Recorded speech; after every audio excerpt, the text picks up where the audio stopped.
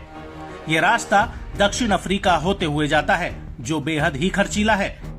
लेकिन अब हूती ने ऐलान किया है कि वो नए route Cape of Good Hope वाले रास्ते पर भी पश्चिमी देशों के जहाजों को निशाना बनाएगा। और ऐसे में इजराइल हमास युद्ध का दायरा बढ़ने का खतरा मंडरा रहा है। अमेरिका को डर है कि कहीं ये युद्ध पूरे मिडिल ईस्ट में ना फैल जाए। हालांकि अमेरिका और ब्रिटेन ने यमन में हूती के ठिकानों पर कई हवाई हमले भी किए थे, लेकिन उसकी वजह से हूती की ताकत में कोई कमी नहीं आई है, बल्कि उसने और आक्रामक तरीके से हमले करना शुरू कर दिया है।